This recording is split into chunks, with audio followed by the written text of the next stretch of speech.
क्या आपका भी मन बहुत प्रफुल्लित हो जाता है जब आप कोई भी सागर किनारे जाते हैं? तो this chapter is for you if you love beaches. अब समुद्र तटः, तटः यानी किनारा। किसका किनारा? नदी का किनारे को कहेंगे नदी तटः। आज हम बात करेंगे समुद्र तटः यानी समुद्र का किनारा यानी कि beaches of India. Let's start.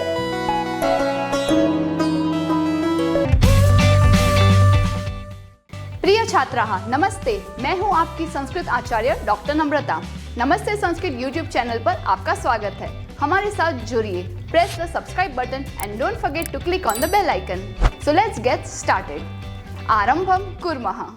एषः समुद्र तटः, ये समुद्र का किनारा है।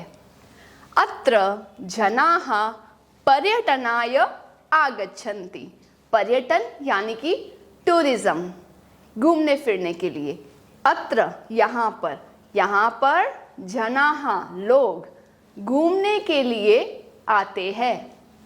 केचन तरंगैः क्रीडन्ति। कुछ लोग, कुछ यानी केचन जनाः, कुछ लोग तरंगों के साथ खेलते हैं। कितना आनंद होता है ना जब natural environment such that beaches, उसमें हम बैठे हैं और जो तरंग यानी कि वेव्स आती जाती है उसका अनुभव कर सके। तो इसीलिए कुछ लोग तरंग यानी कि वेव्स के साथ क्रीडन्ति खेलते हैं। केचंच और कुछ तो नौका भी जल विहारम कुर्वन्ति, कुछ तो वहाँ पे बोटिंग करते हैं। बोटिंग का संस्कृत शब्द है जल विहार यानी पानी में भ्रमण करना, घूमना। लेकिन पानी में हम कैसे भ्रमण कर सकेंगे? We will need a boat, right? तो बोट को कहते हैं नौका। नौका विहारम यानी बोटिंग।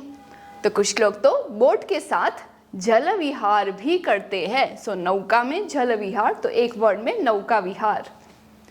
तेषु केचन, तेषु अर्थात उन लोगों में से कुछ, कंदुकेन क्रीडन्ति, बॉल के साथ खेलते हैं। This is a very common sight when you visit a beach. तो यहाँ पे लोग बॉल, कंदुकेन, बॉल के साथ भी खेलते हैं। बालिकाः बालकाः च बालुकाभिः बालुकागृहं रचयन्ति। कुछ इस तरह से अगर आप बीच पे गए हैं और सैंड कैस्टल नहीं बनाया तो आपके मेमोरीज में बहुत कुछ इनकम्प्लीट रह जाएगा। तो यहाँ पे बालकाः तथा बालिकाः क्या बना रहे हैं? मिट्टी को कहते हैं बालुका। तो इसीलिए यहाँ पे फर्स्ट पैराग्राफ में लिखा है बालुकाभिः बालुकागृहं रचयन्ति। मिट्टी से मिट्टी का घर, रेत से रेत का घर बनाते हैं। Don't get confuse. यहाँ पे ब, ल और क का बहुत ही अनुप्रास दिखाई दे रहा है। यू कैन सी बालिका, दैट इज फॉर गर्ल्स। बालकाः बॉयज, दोनों मिलके क्या बना रहे हैं? बालुका गृहम, ओके, सैंड कास्टल बना रहे हैं। अब आपने नोटिस नहीं किया होगा, लेकिन let me tell you, this chapter is focusing on तृतीया विभक्ति। नाउ व्हाट इज तृतीया विभक्ति? तो एक अपार्टमेंट मान लीजिए हैविंग 7 फ्लोर्स, उसमें फ्लोर नंबर 3 का नाम है तृतीया विभक्ति और उसका यूज होता है साधनम यानी कि हेल्पिंग ऑब्जेक्ट, हेल्पिंग इंस्ट्रूमेंट। एक सिंपल सा एग्जांपल लेते हैं। अहम सूपम पिबामि। अहम सूपम पिबामि। क्या मैं इसको डायरेक्टली पी रही हूँ? नहीं। This spoon is helping me to drink the soup. Spoon को कहते हैं चमसः और मैंने यहाँ पे तृतीय विभक्ति यूज की। अहम चमसेन सूपम पिबामि। मैं चम्मच से सूप पीती हूँ। उसी प्रकार से यहाँ पे तृतीय विभक्ति के बहुत सारे शब्द हैं, जैसे कि तरंगैः, लहरों के साथ खेलते हैं। नौकाभिः, नौकाओं से जल विहार करते हैं।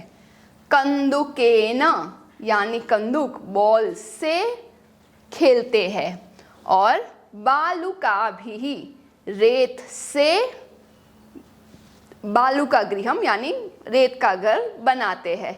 तो ये जब भी शब्द हमने यूज किए उसका अनुवाद ट्रांसलेशन विल बी से, इससे, इसके द्वारा। इन इंग्लिश वी से with the ball, playing with the ball, eating with the spoon. With और बाय तृतीय विभक्ति का मेन प्रेपोजिशन है। नाउ लेट्स सी कि और ये बच्चे यहाँ पे रेत का घर बनाने के बाद क्या करते हैं। मध्य मध्य तरंगाः यानी कि वेव्स, लहर, बालुका गृहम प्रवाहयन्ति। बीच बीच में ये जो बच्चे हैं वो इस तरह से सैंड कैस्टल बनाते हैं कि वहाँ पे तरंग वहाँ पे प्रवेश करती है और इस मिट्टी के घर को कभी कभी तो तोड़कर प्रवाह ले जाती है खुद के फ्लो में। एषा क्रीडा प्रचलति एव, और ये निरंतर ये क्रीड़ा चलती ही रहती है। It's a continuous play and fun too. समुद्र तटाः न केवलं पर्यटनस्थानानि, अत्र मत्स्यजीविनः अपि स्वजीविकां चालयन्ति। हमारे लिए वो एक टूरिस्ट प्लेस है, राइट, ऑल द बीचेस।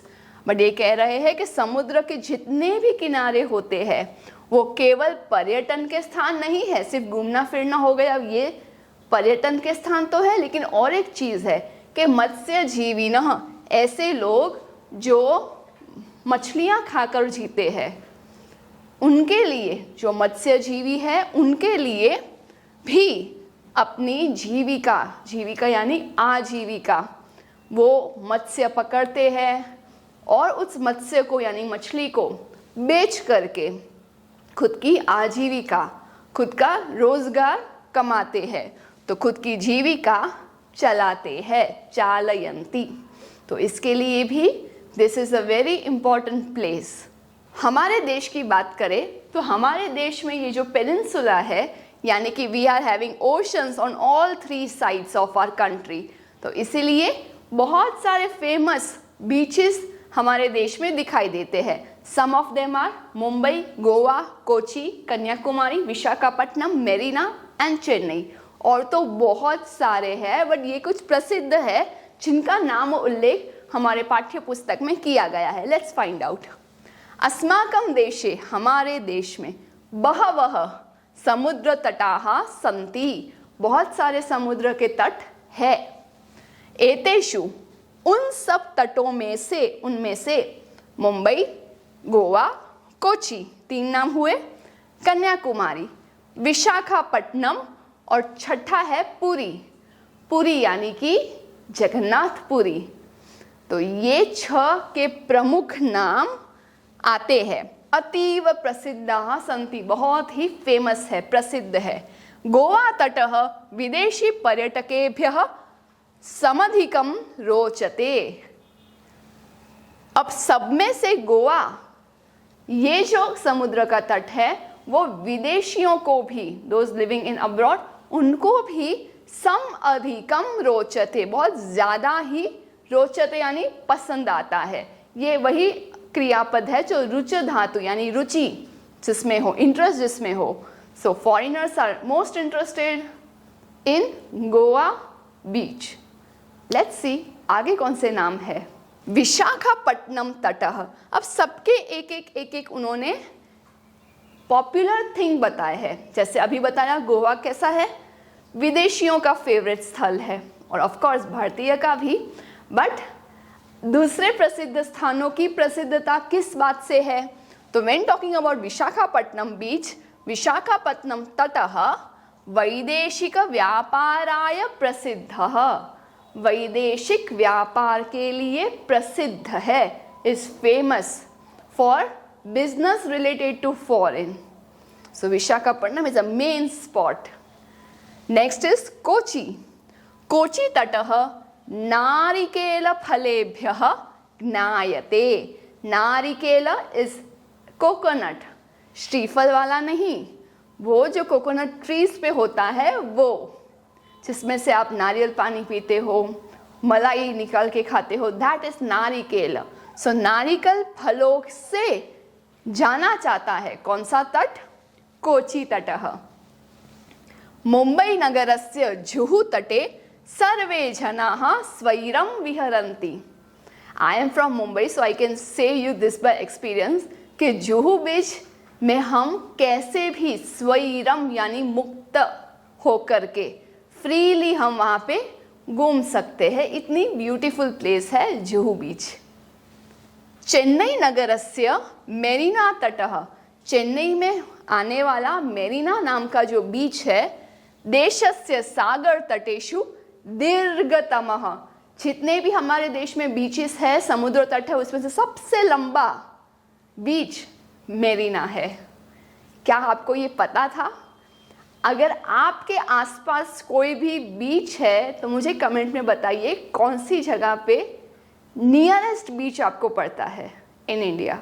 अब क्योंकि इंडिया में पेनिनसुला है, तीनों साइड से हम समुद्र से घिरे हुए हैं, तो what are the names of all those oceans and sea? बंगोपसागरः, यानी जिसे हम बे ऑफ बंगाल कहते हैं। नीचे दक्षिण की ओर है हिंद महासागरः, जिसे इंडियन ओशन कहा जाता है। अरब सागरः, जिसे अरेबियन सी कहते हैं।